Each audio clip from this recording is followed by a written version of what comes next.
Dans cette vidéo, nous allons voir comment faire pour paramétrer son profil sur Crococlic. Première étape, se rendre dans Paramètres, juste ici en bas à gauche. Et ensuite, on a deux choses. On a le profil de l'entreprise et on a mon profil. Puisque dans Crococlic, vous avez la possibilité d'avoir autant d'utilisateurs que vous voulez. Si vous avez des collaborateurs que vous voulez ajouter à Crococlic, vous pouvez les faire dans mon équipe. Donc chaque personne a son propre profil. En revanche, il y a un profil pour l'entreprise. Première étape, renseigner le logo de l'entreprise. Pour ce faire, il suffit de cliquer sur le logo, se télécharger ici, et on va pouvoir sélectionner depuis l'explorateur de fichiers un logo. Donc là, j'ai sélectionné mon logo et je vois qu'il ne rend pas très bien pour la simple et bonne raison que la taille proposée est 350 pixels x 180 et le mien était au format carré. C'est pas grave, je le laisse comme ça pour l'instant, je pourrai le changer plus tard. Ensuite, ici, on a le nom d'entreprise. Donc là, c'est le nom que les clients vont voir potentiellement. Donc ici, My Company.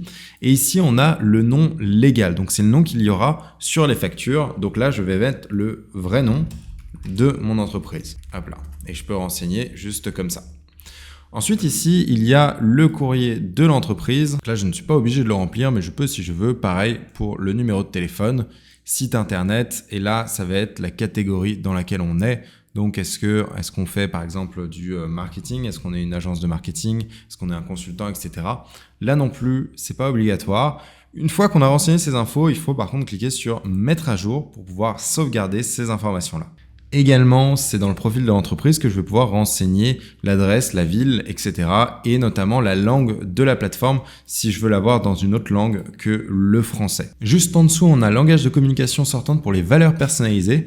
Là aussi, je conseille de mettre la même langue que vous avez sélectionnée pour la plateforme. En fait, ça va changer la manière dont on utilise ce qu'on appelle les custom values, les valeurs personnalisées.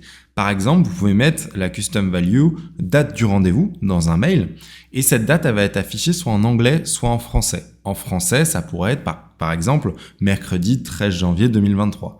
Tandis qu'en anglais, la date sera marquée soit Wednesday ou soit ça sera inversé. Par exemple, en français, on met le 12/03/2023 pour dire le 12 mars. Tandis qu'en anglais, on va avoir tendance à mettre plutôt 03/12/2023. Donc ici, je conseille vraiment de mettre la même langue que la plateforme et ensuite on peut mettre à jour en cliquant sur le bouton. Une fois qu'on a paramétré ces informations, l'autre information importante à remplir est tout ce qui est lié, alors pas tant aux représentants, mais plutôt ici dans Général. En fait, on a des fonctions personnalisées, notamment ce point-là que je recommande vraiment de laisser cocher pour rendre l'email conforme. En fait, on ajoute en bas de tous les emails un lien de désabonnement. Si vous désactivez cette option, il n'y aura plus le lien de désabonnement. Il faudra le rajouter manuellement à chaque fois. En revanche, ce que vous pouvez faire, c'est personnaliser ce lien. En fait, il suffit de cliquer sur personnaliser. Et là, si vous ne souhaitez plus recevoir ces emails, vous pouvez vous désabonner. Et là, on signe My Company puisque c'est le nom de l'entreprise. Tout ça, on peut le changer à condition de laisser en fait la balise. Donc ça, on est obligé de la laisser parce que c'est ça qui va permettre de mettre le lien automatiquement.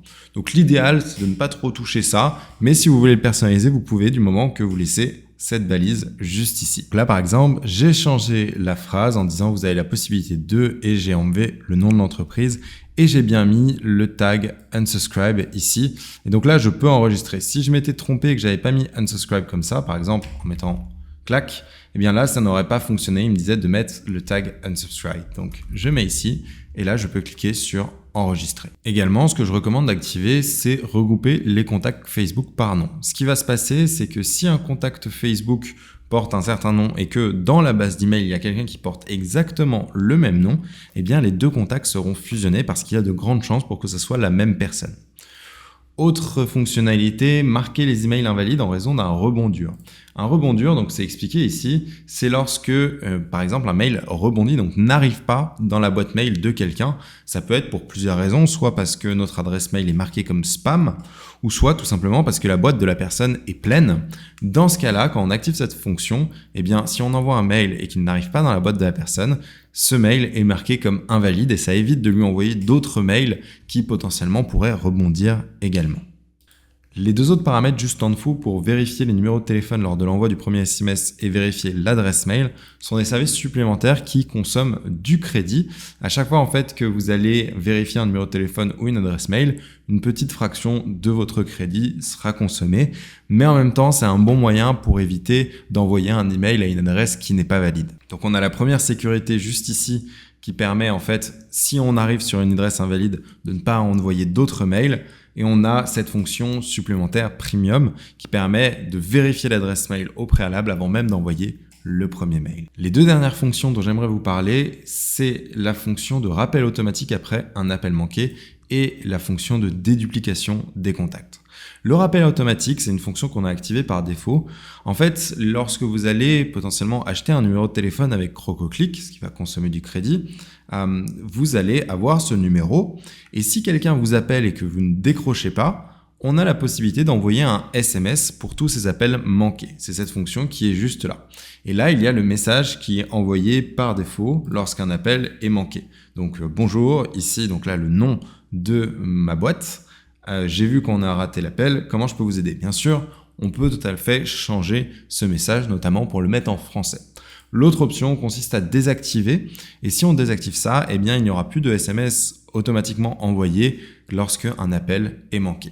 Si je veux le désactiver, je décoche et je clique sur enregistrer. Et enfin, dernière fonctionnalité du profil de l'entreprise, c'est les déduplications des contacts. En fait, CrocoClick fait en sorte d'éviter qu'il y ait deux fois le même contact. Pour ce faire, ce qu'on fait, c'est qu'on va rechercher d'abord est-ce que le contact existe basé sur l'email, c'est-à-dire est-ce que l'email que la personne renseigne par exemple dans un formulaire existe déjà dans la base de contacts. Si oui, alors on va fusionner les deux contacts. Et deuxième préférence de recherche, là on peut sélectionner. Par défaut, on sélectionne le numéro de téléphone en disant si quelqu'un a déjà rempli ce numéro de téléphone, même si c'est une autre adresse mail, eh bien on considère que c'est la même personne.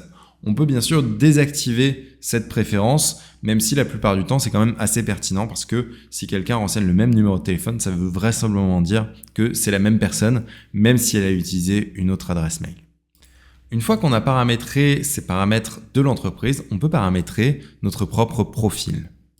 Sans rentrer dans le détail, le profil est propre à chaque utilisateur. C'est-à-dire que si vous ajoutez d'autres membres dans votre équipe, chaque utilisateur aura son propre profil.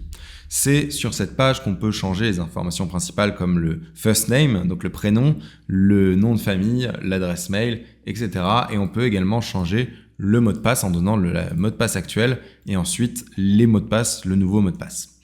Également, c'est ici qu'on peut activer une signature sur tous les messages qu'on va envoyer. C'est-à-dire que dès que, en tant qu'utilisateur, on va envoyer un mail, automatiquement, il y aura cette signature.